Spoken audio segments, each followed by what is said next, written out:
வணக்கம், வாழ்க வளமுடன். இன்னைக்கு நாம என்ன டாபிக் பார்க்க போறோம்னா, ஒரு ஸ்ட்ரிங் இருக்கு. அந்த ஸ்ட்ரிங்கில வந்து பொசிஷன் நம்பர் என்ன குடுக்குறோமோ, அந்த பர்ட்டிகுலர் கேரக்டர் வந்து நமக்கு வந்து அவுட்புட்ல வேணும். அதாவது அந்த பொசிஷன் நம்பர வச்சு கேரக்டர வந்து ஃபைண்ட் பண்றோம்.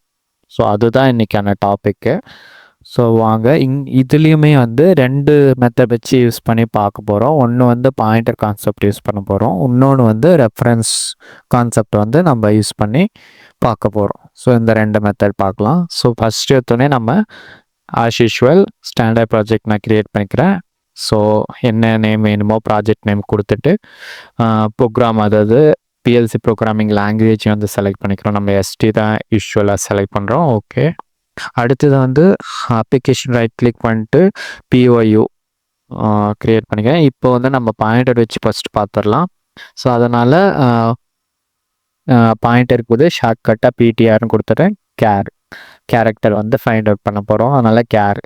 இப்போ நமக்கு வந்து என்ன ரிக்குவயர்மெண்ட், ஃபஸ்ட்டு ஒரு ஸ்ட்ரிங் இருக்கும், அதில் வந்து கொடுக்குற பொசிஷனோட கேரக்டரை வந்து ஃபைண்ட் பண்ணி எடுத்துகிட்டு வரணும். ஓகே, அப்போது நமக்கு ஸ்ட்ரிங் வேணும், கரெக்டாக. ஸோ வேரியபிள் இன்புட்டாக வெளியிலேருந்து ஒரு ஸ்ட்ரிங் வேணும். அதனால் ஸ்ட்ரிங் டேட்டா நான் ஒரு பேராமீட்டர் கிரியேட் பண்ணிக்கிறேன். பொசிஷன் கொடுப்போம், அதனால் பொசிஷன் நம்பர்னு ஒன்று கிரியேட் பண்ணிக்கிறேன். அடுத்தது வந்து என்ன பண்ணுவோம், நம்ம வந்து கேரக்டர் வந்து கொடுக்கணும், கரெக்டாக. ஸோ அது வந்து அவுட் கேரக்ட்னு நான் டிஃபைன் பண்ணிக்கிறேன். இது வந்து பாயிண்டர் யூஸ் பண்ணுறதுனால பாயிண்டர் டு பைட் யூஸ் பண்ணிக்கிறேன். ஓகே, ஸோ நான் ஒன்ஸ் வெளியிலேருந்து கெட் பண்ண உள்ளே வந்து ஸ்ட்ரிங் கெட் பண்ண பிறகு அந்த ஸ்ட்ரிங்கை வந்து நான் பாயிண்டராக கன்வெர்ட் பண்ணிக்கிறேன். அதனால் இந்த லோக்கல் வேரியபிளை வந்து பாயிண்டர் ஸ்ட்ரிங்குன்னு ஒன்று கிரியேட் பண்ணிக்கிறேன். அதே மாதிரி பஃபர் பொசிஷன் நம்பரும் ஒன்று கிரியேட் பண்ணிக்கிறேன். ஓகேவா.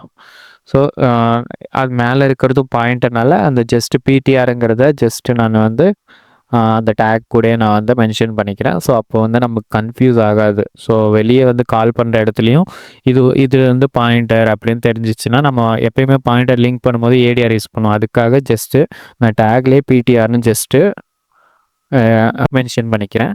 இப்போ வந்து நான் அந்த வெளியேருந்து கெட் பண்ணுறோம் இல்லையா ஸ்ட்ரிங்கு, அதை வந்து ஜஸ்ட் பாயிண்டர் இந்த லோக்கல் வேரியபிளாக க்ரியேட் பண்ணியிருந்தோம் இல்லையா, அந்த பாயிண்டருக்கு மூவ் பண்ணிக்கிறேன் ஏடிஆர் போட்டு. நெக்ஸ்ட்டு பஃபர் பொசிஷன் நம்பர் ஒன்று க்ரியேட் பண்ணியிருந்தோம் இல்லையா, அதில் வந்து வெளியேருந்து வர பொசிஷன்லேருந்து -1 பண்ணிக்கிட்டு மூவ் பண்ணி வச்சுக்கிறேன். எப்பயுமே பாயிண்டர் யூஸ் பண்ணோன்னா பாயிண்டர் வந்து வேலிட் இருக்கான்னு பார்க்கணும். அதாவது பாயிண்டர் வந்து ஈக்குவல் டு 0வாக இருக்கக்கூடாது. அப்படி இருந்துச்சுன்னா அந்த ஃபங்க்ஷனை வந்து நம்ம ஜஸ்ட் ரிட்டர்ன் பண்ணி அதை ரன் பண்ணாமல் வெளியே வந்துடணும். ஸோ அதுக்காக தான் நான் இப்போ செக் பண்ணேன். இஃப் அந்த 2 பாயிண்டர் யூஸ் பண்ணியிருக்கோம், அந்த 2 டேகும் ஈக்குவல் டு 0வாக இருக்கான்னு பார்க்குறேன். சப்போஸ் இருந்துச்சுன்னா நான் வந்து ஃபங்க்ஷனோட ரிட்டர்ன் வேல்யூ இருக்கும் இல்லையா, அதில் வந்து ஜஸ்ட்டு சம் எரர் கோடு 1 அப்படின்னு மூவ் பண்ணிவிட்டு ஃபங்க்ஷனை வந்து ரிட்டர்ன் பண்ணி விட்டுறேன். ஓகேவா. ஸோ இது கீழே வந்து ஃபங்க்ஷன் வந்து ரன் ஆகாது ரிட்டர்ன் பண்ணுறனால. இது வந்து ஜஸ்ட்டு நம்ம வந்து எக்ஸெப்ஷன் ஹேண்ட்லிங் பண்ணுறோம். இப்படி பண்ணுறது வந்து பிஎல்சி வந்து எக்ஸெப்ஷன் மோடுக்கு போகாமல் நம்ம வந்து அவாய்ட் பண்ணலாம். நெக்ஸ்ட் வந்து இந்த பஃபர் நம்பர் இருக்கு இல்லையா, அந்த பஃபர் நம்பர் வந்து 0வோட லெஸ் தானாக இருக்கக்கூடாது. 0வோட லெஸ் தானாக இருந்தாலும், அப்படி இல்லைன்னா கிரேட்டர் தென் அந்த கொடுக்குற ஸ்ட்ரிங்கோட -1 பண்ணிவிட்டு அதை விட கிரேட்டராக இருந்தாலும் நான் அப்பயுமே ஒரு எரர் ஜென்ரேட் பண்ணுறேன். நம்மளோட கேரக்டர் மூவ் பண்ணுறோம் இல்லையா, அது வந்து ஜஸ்ட்டும் 0 பண்ணிக்கிறேன். 0 பண்ணிவிட்டு எரர் த்ரோ பண்ணுறேன். ஸோ ஃபங்க்ஷன் ஸ்டேட்டில் வந்து சம் வேல்யூஸ் வந்து மூவ் பண்ணிவிட்டு ரிட்டர்ன் கொடுத்துரும் இங்கேயும். ஸோ இங்கே வந்து நான் கேரக்டர் வந்து 0 பண்ணிக்கிறேன். ஏன்னா நம்மளோட கண்டிஷன் வந்து சாட்டிஸ்ஃபை ஆகலை. அதனால் இந்த கண்டிஷன்லேயும் நான் வந்து கேரக்டர் வந்து 0ன்னு வேல்யூ மூவ் பண்ணிடுறேன். ஓகே, ஸோ இவ்வளோ தான். இப்போ என்ன பண்ணுறோன்னா நம்ம எரர் ஹேண்டில் பண்ணியாச்சு. நமக்கான ஃபைனல் அதாவது ஃபைனல் இது வேணும் இல்லையா, அவுட்புட் வேணும் இல்லையா, அதுக்கு வந்து அந்த பாயிண்ட்டை தான் கன்வெர்ட் பண்ணி வச்சுருக்கோம் இல்லையா, ஸ்ட்ரிங்கு வெளியேந்து வர ஸ்ட்ரிங்கை வந்து பாயிண்டரை கன்வெர்ட் பண்ணியிருக்க டேகை எடுத்துக்கிறேன் நான். அதில் வந்து அட்ரஸ் இருக்கும் கரெக்டாக, அது வந்து பாயிண்ட் பண்ணும் அந்த ஸ்ட்ரிங்கோட அட்ரஸை. ஸோ அதனால் ஈக்குவல் டு அந்த ஸ்ட்ரிங் அட்ரஸ் ப்ளஸ் நம்ம கிரியேட் பண்ணியிருக்க பஃபர் நம்பரை வந்து ஆட் பண்ணிக்கிறேன் அதுலேருந்து. ஸோ சம் எரர் காமிக்குது, என்னன்னு பார்த்தா அது வந்து எல் வேர்டாக சேஞ்ச் பண்ணணும் நம்ம, அதனால் 2L வேர்டுன்னு மாற்றிட்டு ப்ராக்கெட் போட்டு விட்டுறோம். ஓகே, இப்போ வந்து நமக்கு அட்ரஸ் கிடச்சிச்சு. அந்த அட்ரஸில் என்ன வேல்யூ இருக்கோ அதை வந்து நம்ம வெளியே வந்து சென்ட் பண்ணும் கரெக்டாக. ஸோ வெளியே சென்ட் பண்ணுறதுக்கான டேகை நான் ஜஸ்ட் காப்பி பண்ணிவிட்டு, ஸோ இந்த அட்ரஸில் இருக்கிற வேல்யூ அந்த மேலே வந்து சிம்பிள் போடுறோம் இல்லையா, ஸோ அந்த சிம்பிள் போட்டோன்னா அதோட வேல்யூ வந்து ஜஸ்ட்டு ரெஃபர் பண்ணுறோம். அந்த வேல்யூ சிம்பிள் போடலைன்னா அதோட அட்ரஸை ரெஃபர் பண்ணோம். இப்போ வந்து சிம்பிள் போட்டுக்கனால அதில் அந்த அட்ரஸில் என்ன வேல்யூ இருக்கோ அதை வந்து அதுக்கு மூவ் பண்ணி விடுறோம், அவ்வளோதான். ஸோ நம்மளோட ஃபங்க்ஷன் வந்து இப்போ க்ரியேட் பண்ணியாச்சு. இதை வந்து நம்ம PLC/PRGயில் கால் பண்ணி செக் பண்ணலாம்.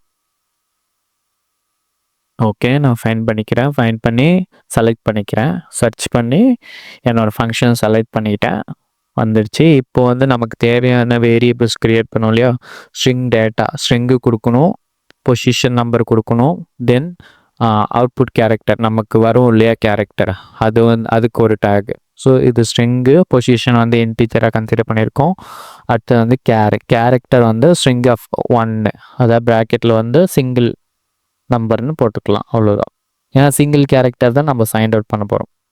ஓகே, ஜஸ்ட் இப்போ வந்து எடுத்து லிங்க் பண்ணுவோம் நமக்கு தேவையான டேக்ஸை அந்தந்த அப்ரோப்ரியேட் பிளேஸில் வந்து ஜஸ்ட்டு லிங்க் பண்ணணும்.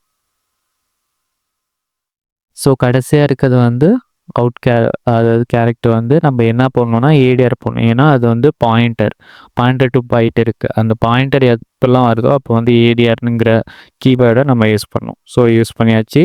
ஃபைனலாக வந்து செமிகோலன் போட்டேன். நம்ம இப்போ PLC வந்து லாகின் பண்ணி அதாவது நம்மளோட பேக்கப்பை வந்து லோட் பண்ணி செக் பண்ணலாம் கரெக்டாக ஒர்க் ஆகுதா அப்படின்னு.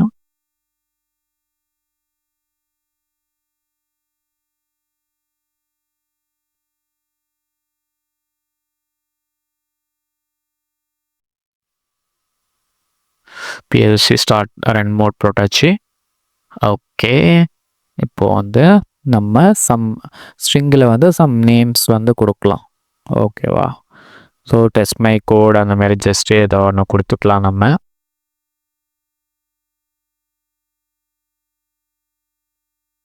ஸோ இதை ஃபோன்ஸ் பண்ணிக்கிட்டு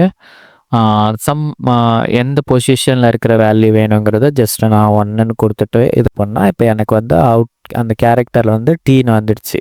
ஸோ இப்போ வந்து நான் டிஃப்ரெண்ட் நம்பர் கொடுக்குறேன். ஸோ டிஃப்ரெண்ட் நம்பர் கொடுக்கும்போது அதுக்கான வேல்யூ வந்து எனக்கு வருது M. ஓகேவா, ஸோ இப்போ வந்து இது ஓகே. ஸோ நான் வந்து இந்த ஃபங்க்ஷன் வந்து இப்போது கரெக்டாக ஒர்க் ஆகுது.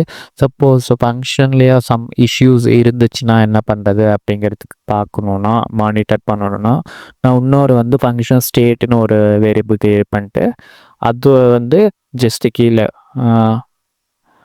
அந்த வேரியபிளில் வந்து நான் ஃபங்க்ஷனோட ஸ்டேட் வந்து ஸ்டோர் பண்ணுறேன். நம்ம அந்த ரிட்டன் வேல்யூன்னு கிரியேட் பண்ணியிருந்தோம் இல்லையா இன்டீஜர் ஃபங்க்ஷன் நேமில். ஸோ அந்த வேல்யூ வந்து சப்போஸ் நம்ம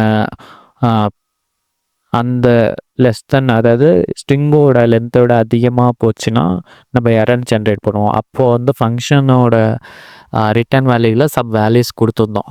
ஓகே, இப்போ வந்து 10 இருக்குது, ஒன்றும் பிரச்சனை இல்லை. ஸோ 11 நான் எழுதும் போது ஸோ இப்போ பாருங்கள், ஸோ கேரக்டர் வந்து எம்டி ஆகிடுச்சு.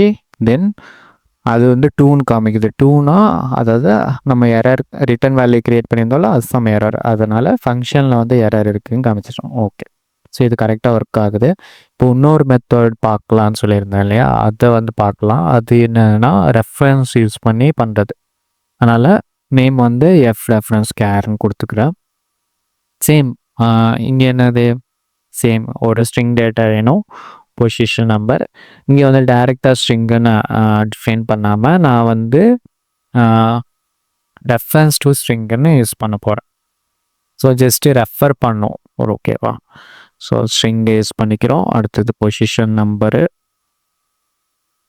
இது வந்து as usual integer.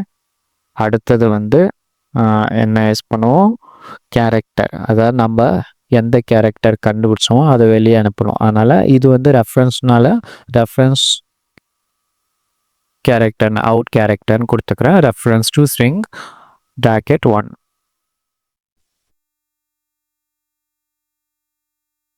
Okay, so next buffer position number one take create பண்ணிக்கிறோம். Integer data type. ஸோ இந்த பஃபரில் வந்து என்ன பண்ணோம், ஜஸ்ட்டு வெளியேருந்து வர பொசிஷன் நம்பரு -1. ஸோ இதை வந்து நான் ஸ்டோர் பண்ணிக்கிறேன் பஃபர் பொசிஷன் நம்பரில். தென் இங்கே வந்து ரெஃபரன்ஸ் யூஸ் பண்ணுறோம் கரெக்டாக, அதனால் அந்த ரெஃபரன்ஸ் யூஸ் பண்ணுற டேக் வந்து கரெக்டாக வேலிடாக ரெஃபரன்ஸ் ஆகிருக்கா அப்படின்னு நம்ம செக் பண்ணணும். ஸோ இது வந்து எக்ஸெப்ஷன் ஹேண்ட்லிங் அதே தான். ஸோ இஃப் கண்டிஷனில் வந்து மேலே வந்து ரெஃபரன்ஸ் டு ஸ்ட்ரிங் 1 இருக்குது, அடுத்த ரெஃபரன்ஸ் டு ஸ்ட்ரிங் ஆஃப் 1 இருக்கு இல்லையா, அந்த 2 டேக்கையும் நான் வந்து இஸ் வேலிட் ரெஃபரன்ஸ் அந்த கீவேர்டு யூஸ் பண்ணிங்கன்னா நீங்கள் வந்து அது வந்து ரெஃபர் ஆகிருக்கா அப்படின்னு இருக்கும். சப்போஸ் நீங்கள் ரெஃபர் பண்ணாமல் ஜஸ்ட்டு கால் மட்டும் பண்ணிங்கன்னா இஷ்யூ ஆகும். அதை பிஎல்சி வந்து எக்ஸப்ஷன் மோட் போகும். அதை அவாய்ட் பண்ணுறதுக்கு தான் இந்த கண்டிஷன் போடுறோம். சப்போஸ் இந்த கண்டிஷனில் வந்து நான் என்ன பண்ணுறேன்னா அந்த ரிட்டன் வேல்யூவில் வந்து ரிட்டன் பண்ணிடுவேன். ரிட்டன் வேல்யூ இருக்கும் இல்லையா மேலே ஃபங்க்ஷனில், அதில் வந்து சம் வேல்யூ 1 அப்படின்னு மூவ் பண்ணிடலாம். 0 இருந்துச்சுன்னா நார்மலாக நல்லா ஒர்க் ஆகுதுன்னு அர்த்தம். சப்போஸ் எதுனா வேல்யூ இருந்துச்சுன்னா அந்த கண்டிஷனுக்கு அதாவது 1ன்னு மூவ் பண்ணிடலாம். அப்போது சம் எரர் இருக்குது அப்படின்னு நமக்கு வந்து அது யூஸ்ஃபுல்லாக இருக்கும்.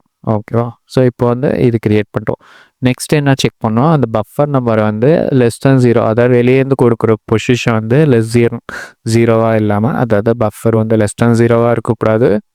அதர்வைஸ் அந்த டோட்டல் ஸ்ட்ரிங்கோட லென்த்லேருந்து -1 பண்ணிவிட்டு அதுவும் கிரேட்டர் இருக்கக்கூடாது.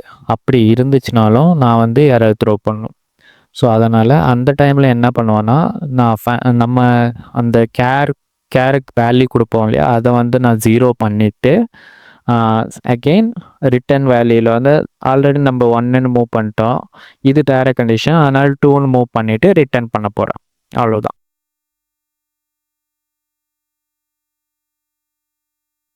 இது வந்து நம்ம அவுட்புட்டை 0 பண்ணிக்கிறோம். ஏன்னா கண்டிஷன் கரெக்ட் இல்லை, அதனால் எம்டி பண்ணணும் ஸ்ட்ரிங்கு.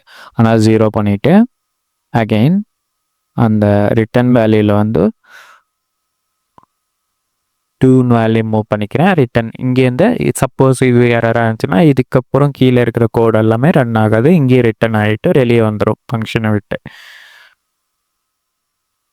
நெக்ஸ்ட்டு நமக்கு தேவையான கோடு இங்கே தான். ஸோ அந்த அவுட் கேர் இருக்கு இல்லையா, ரெஃபரன்ஸ் அவுட் கேரு, அதுக்கு வந்து அந்த ஸ்ட்ரிங்கில் நம்மளோட பஃபர் பொசிஷன் நம்பரை வந்து ஜஸ்ட்டு மேப் பண்ணிட்டோம் இது. ஸோ இந்த சிங்கிள் லைனு என்எஃப். ஸோ இதுலேயே நம்மளோட கண்டிஷன் வந்து ஒர்க் ஆகும். ஸோ இப்போ வந்து நம்ம பிஎல்சி பிஆர்ஜிக்கு போயிட்டு நம்மளோட ஃபங்க்ஷனை வந்து சர்ச் பண்ணி அதை கால் பண்ணி செக் பண்ணி பார்க்கலாம். இப்போ ரெஃபரன்ஸ் கேர் ஓகே. இப்போது நான் சேம் டேக் யூஸ் பண்ணிக்கிறேன். அதனால் ஆல்ரெடி கால் பண்ண பாயிண்டரோட ஃபங்க்ஷனை வந்து நம்ம கமெண்ட் பண்ணிக்கலாம். ஓகே, ஸோ இப்போ ஜஸ்ட்டு நான் வந்து லிங்க் பண்ணிக்கிறேன். சேம் டேக் ஆல்ரெடி யூஸ் பண்ண டேகை இந்த ஃபங்க்ஷனில் வந்து லிங்க் பண்ணிக்கிறோம். அடுத்தது ஃபங்க்ஷன் ஸ்டேட்டையும் நான் லிங்க் பண்ணிக்கிறேன். எஸ், லிங்க் பண்ணியாச்சு. லாகின் பண்ணி செக் பண்ணலாம். எரர் இருக்குது. என்ன எரரு, என்ன மிஸ் பண்ணியிருக்கோன்னு பார்க்கலாம். ஜஸ்ட் நீங்கள் கீழே வந்து மெசேஜஸ் இருக்கு இல்லையா, அதை ஜஸ்ட்டு கிளிக் பண்ணிங்கன்னா ஓகே செமிகாலன் வந்து மிஸ் ஆகிருக்கு. ஓகே, செமிகாலன் போட்டாச்சு. இப்போ வந்து டவுன்லோட் பண்ணலாம்.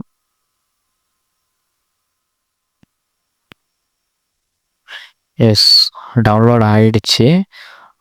பட் எனக்கு வந்து வித்தின் ரேஞ்ச் இப்போ 11 இருக்குது. ஓகே, வித்தின் ரேஞ்ச் 1ன்னு நான் ஃபோர்ஸ் பண்ணாலும் எனக்கு 1ங்கிற அதை ஃபங்க்ஷன் ஸ்டேட்லேயே வந்து 1ன்னு வருது.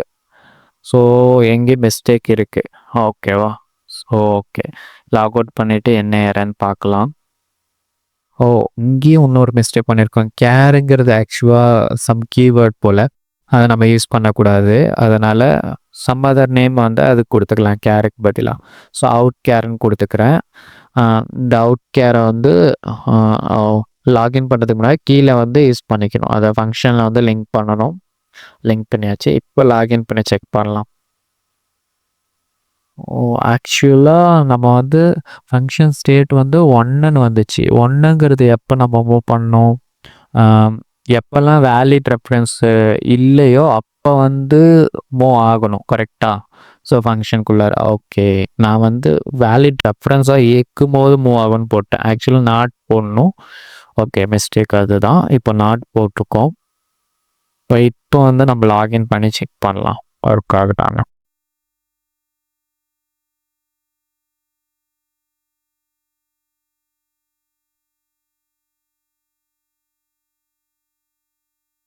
யா, லாகின் ஆயிடுச்சு.